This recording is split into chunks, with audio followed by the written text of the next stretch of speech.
Fearless and truthful. Provocative and controversial. We say it like it really is.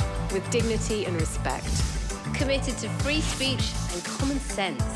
Upbeat and entertaining. Straight talking and direct. We may agitate each other and you. Thought-provoking, provocative and controversial.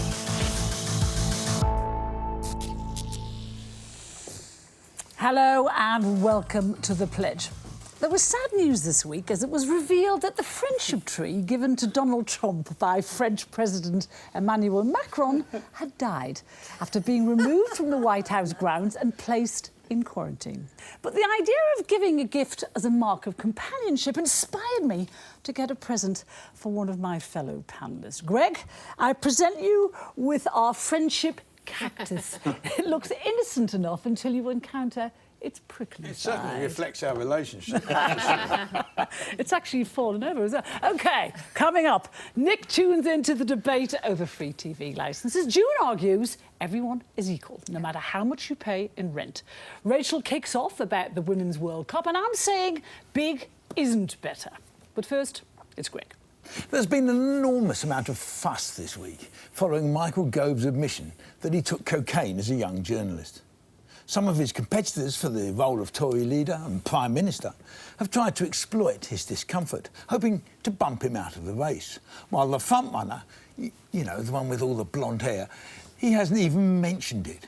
But then, given that in the past he admitted taking drugs, being an adulterer, and is known as a notorious womaniser, that's not surprising. But does any of this really matter? Our current Prime Minister said the most outrageous thing she'd ever done was to run through a fully grown wheat field. I mean, she wasn't even naked. And look at the mess she got us into. We should judge potential leaders by their track record in work and politics, by their leadership qualities, their ideas for the future, and, of course, their plan to get us out of the Brexit mess. We shouldn't judge them by what they did in an earlier life when they were carefree and irresponsible. Surely that's what being young is all about.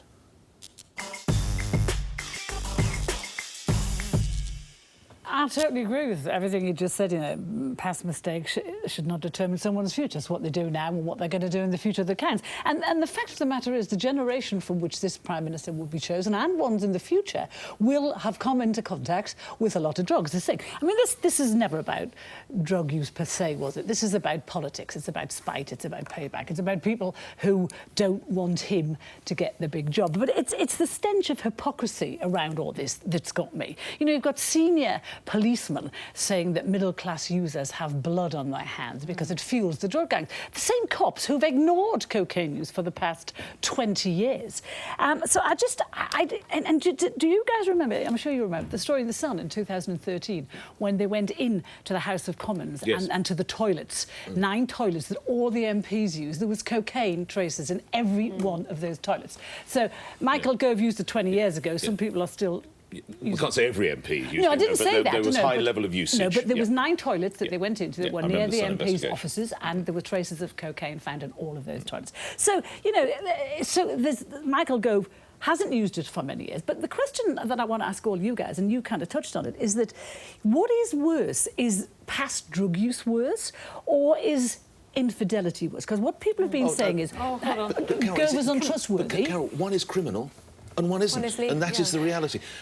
What has done for Michael Gove is Class A hypocrisy, not Class A drugs, because you cannot be writing articles questioning it all when, in fact, I don't care, by the way, if Michael Gove, as long as he's not doing it now, if he is the man, and I don't care about Boris Johnson's past, if he is the man, I don't care about Andrea Leadsam's past, if she is the woman. But you cannot do one thing and preach against it. That is what we'll do for Michael Gove. And just lastly, I think it is fantastic that we are having the Conservative hustings that we're having now. Because if it had happened last time, remember, Theresa May went in absolutely unopposed. The only one going other was Andrea Leadsom, who had an unfortunate article with The Times in which she talked about being a parent, having a greater investment, so she stood out. I firmly believe that had Theresa May been having the baptism of fire, that all 10 of them, which will become 9, which will become... I think Andrea Leadsom would probably have fared better, and we might not be in the situation in which we find ourselves. But do you think... Hold on, can I say... Of course. I agree with both of you that the stench of hypocrisy is in the air on this. And we must actually add that Michael Gove was not a young journalist. He was 30 years old. I'd had 3 kids by the time I was 30. He was also writing opinion columns in the Times in which he inveighed against Channel 4's cocaine night special. So, yes, he's a hypocrite. But I also think what might do for him in terms of the leadership is there's a sense that, you know, there's a joke about Coke, that it's God's way of telling you you've got too much money. And the optic around, you know, the MPs doing Coke is, again, we're being ruled by a sort of posh white boy clique who have got enough money does that say of your brother? to put it I'm up not your saying nose. drugs, but what does that say of your brother? I'm not talking about him. No, but he's a posh white boy then. He's not that posh, but he is a white boy. But hold on, Wait. wait. The optic is bad, that, because it's like, this is what everyone... This is why partly we had... Rachel. What? You can't knock one posh white boy. Can I finish what I was saying? Can I finish before you take me off blow me off course onto the Boris conversation? Which is that the sense that there is a disconnect between the country, where probably they can't afford Coke because they can do horse ketamine in bus shelters, and in Westminster, where they're doing Coke even in the parliamentary estate. That is the bad news for Michael Gove. Just to add to what you've all said, for me, like you, Nick, I don't particularly care whether or not he took Coke as a young man or a man in his 30s, though I do think what is significant with him is because he was in charge of the Department of Justice for a very long time, and actually this is somebody... 15 years later. Yes, 15 years later, and would have been prosecuting people who were doing exactly the same thing that he did. So that's where the hypocrisy is. Okay. And there's a great video that we have from Chief Constable Tom Lloyd, who makes this very point. Let's have a look. We shouldn't be prosecuting people for drug possession and drug use. We should be changing the system completely. But we haven't done that, and the reason we haven't done it is that it's politicians like Mr. Gove, but in fact almost all of them, who are insisting that they can be forgiven and move on, and yet at the same time they're supporting the prosecution of people who are doing exactly what they've done. Now that's just hypocrisy in my view. So for me, that's my problem with it. Can I ask you a question, Greg? You know, when you were boss at the BBC, if it came to your attention that someone that had a powerful job had taken cocaine years ago, or in fact was taking it now, what would you do? In both cases, years ago and now. Years ago, I think it's irrelevant. I mean, I think if you go around, I mean, there's some figures. I mean, I think that 9% of 16 to 59-year-olds in the last year say they took drugs. Yeah. Well, if you'd ask them the question, have you ever taken drugs, I suspect you're up to 60, 70, 80%. I mean, most people in their youth have taken drugs at some stage. Yeah, of course. So in terms of history, no. In terms of now, are you doing it now, how is it affecting their performance? It's as simple as that. So you wouldn't even do it if they're taking it now? Well, if it was affecting... Again, it depends on the presenters or the background stuff, but is it affecting their performance?